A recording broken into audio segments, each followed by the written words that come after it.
Hello everyone, welcome to neetuzhindy.com। आज की इस वीडियो में हम 11वें अध्याय पौधे में परिवहन के 12 महत्वपूर्ण वैकल्पिक प्रश्नों के बारे में बात करेंगे। पहला प्रश्न है, निम्नलिखित में से कौन सा कथन उत्क्रम प्रसरण पर लागू नहीं होता है? तो इसमें से कौन सा ऐसा स्टेटमेंट है जो कि उत्क्रम जो प्रसरण होती है प्रक्रिया उसके लिए गलत है? तो पहला ऑप्शन है, इसका प्रयोग जल शोधन के लिए किया जाता है। इस तकनीक में तंत्र पर परासरण दाब की अपेक्षा अधिक दाब प्रयुक्त होता है। यह एक निष्क्रिय प्रक्रिया है, यह एक सक्रिय प्रक्रिया है। तो जो है इसका करेक्ट आंसर वह एक निष्क्रिय प्रक्रिया है, यानी कि जो उत्क्रम जो परासरण जो होता है यह निष्क्रिय प्रक्रिया नहीं होती है। अगला क्वेश्चन है, निम्नलिखित में से कौन सा वाष्पोत्सर्जन को प्रत्यक्ष रूप से प्रभावित नहीं करता है? मतलब जो होता है जो प्लांट से जो वाटर को यानी कि पानी को जो वाष्पित करने की प्रक्रिया होती है, इसी को हम वाष्पोत्सर्जन प्रक्रिया कहते हैं। तो वाष्पोत्सर्जन प्रक्रिया को प्रभावित करते हैं ताप, प्रकाश और वायु की गति, ये प्रभावित करते हैं। लेकिन जो पत्तियों का क्लोरोफिल होता है ये प्रभावित नहीं करता है। तो करेक्ट आंसर क्या होगा? डी होगा। नेक्स्ट क्वेश्चन है कि पत्तियों की निचली सतह पर रंध्रों की संख्या अधिक होती है। पत्तियों की सतह पर रंध्रों की संख्या अधिक होती है।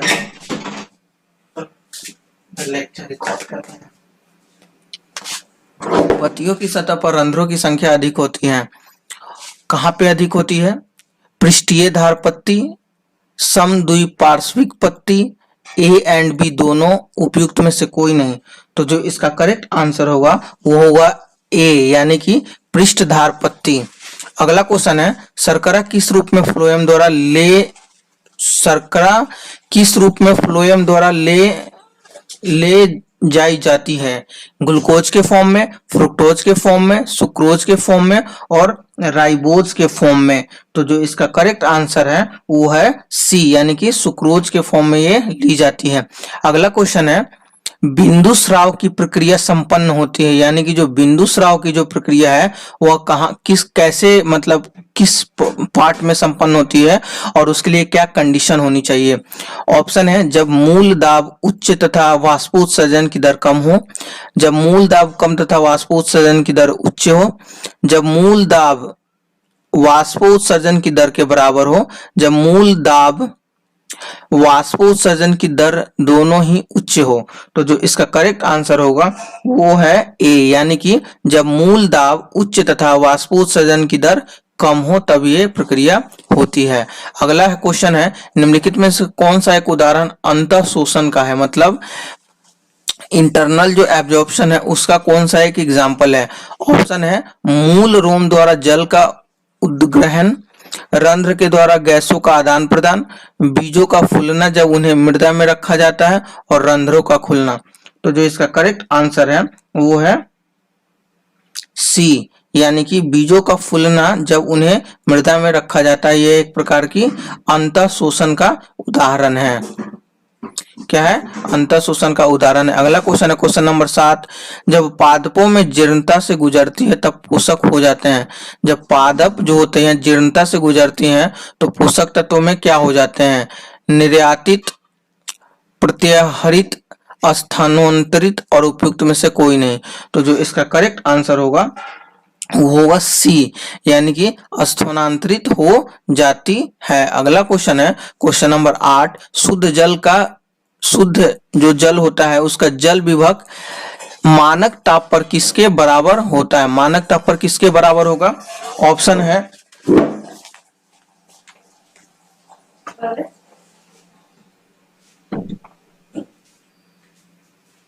इसके बराबर होगा इसका जो होगा। तो इसका जो करेक्ट आंसर है, ये एनसीईआरटी का लाइन लिया गया है, जो इसका करेक्ट आंसर है वो सी होगा, यानी कि जो शुद्ध जल का जो जल विभव होता है मानक ताप पर स्टैंडर्ड टेम्परेचर पे वो कितना होता है? 0 होता है।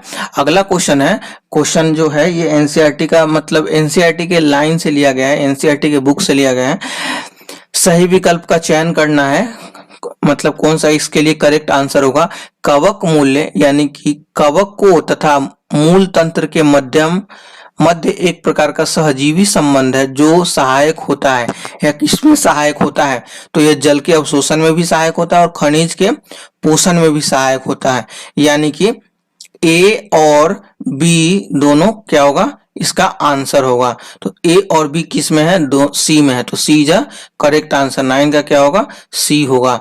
अगला जो क्वेश्चन है, क्वेश्चन नंबर 10 बता रहा है कि दिए गए चित्र के आधार पे निम्नलिखित में से कौन सा कथन सही नहीं है, मतलब इनकरेक्ट जो स्टेटमेंट है उसके बारे में बात करना है। तो चित्र क्या दिया गया है? एक बॉक्स ए है और एक बॉक्स बी है, जिसको सेपरेट करता है अर्धपारगम्य झिल्ली, मतलब अलग अलग बांटता है अर्धपारगम्य झिल्ली।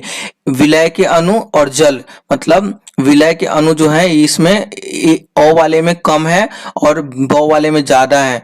तो इसमें कौन सा जो कथन सत्य है इसके बारे में बात करना है। तो लिख रखा है कक्ष अ से ब की ओर विलायक अनुगति करेगा, मतलब अ से ब की ओर विलायक की अनुगति करेगा, बिल्कुल सही है। नेक्स्ट है प दाब है, जब यह कक्ष ब पर लागू किया जाता है तब ये अ से ब की ओर जाने वाले विलायक के प्रवाह रुक जाते हैं।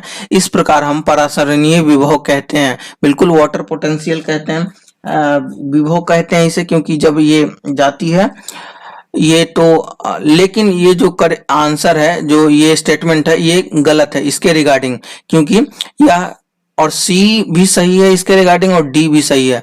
तो पूछ रखा है कि इनकरेक्ट स्टेटमेंट कौन है इस फिगर के रिगार्डिंग।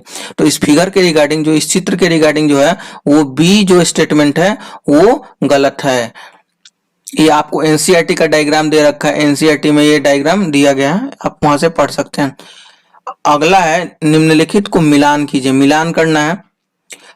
जड़ का क्या काम होता है? जड़ का काम होता है अंतः शोषण, जड़ जो होता है शोषण में हेल्प करता है। पतिया क्या करता है? पतिया जो होता है वो वाष्पोत्सर्जन में हेल्प करता है, ठीक है। बीज का क्या काम होता है? बीज का जो काम होता है वो होता है, बीज का काम क्या होगा? तो बीज का काम जो होगा सी का 4, बी का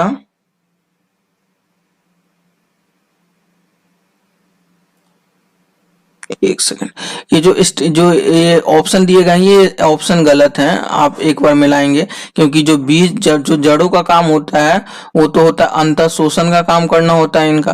तो सी का तो 4 किसी में दे नहीं रखा है, दे तो रखा है एक में, सी का 4, ए का 2, ए का 2 किसी में नहीं है, देखो ए का 2, क्योंकि जो पत्तियों का जो मेन काम होता है वो जो होता है वाष्पोत्सर्जन की प्रक्रिया में ये भाग लेता है। ऐसे करके आप इसका मिलान कर लेंगे। अगला क्वेश्चन है कि विषम जोड़ों का चयन करें, जो अलग जोड़े हैं उसका चयन करने के लिए बोल रहा है। तो जो इसका करेक्ट आंसर होगा 12 का जो करेक्ट आंसर है वो ए है, यानी कि एमेलोप्लास्ट जो है वो प्रोटीन कणिकाओं का संग्रहण नहीं करता है। ये जो है ये विषम है, मतलब इनकरेक्ट मिला मैच हो रखा है। और जितने हैं एलियोप्लास्ट जो होता है तेल और वसा का संग्रहण करता है, क्लोरोप्लास्ट क्लोरोफिल वर्णक होते हैं, क्रोमोप्लास्ट में क्लोरोफिल के अतिरिक्त रंगीन वर्णक होता है, ल्यूकोप्लास्ट जो होता है एक प्रकार का रंगहीन होता है। तो 12 का जो करेक्ट आंसर है वो है क्या? 1। वीडियो कैसा लगा हो लाइक करें, शेयर करें एंड सब्सक्राइब करें। थैंक यू वॉच करने के लिए, धन्यवाद आपके सहयोग के लिए, बहुत बहुत धन्यवाद आपका एक बार फिर से।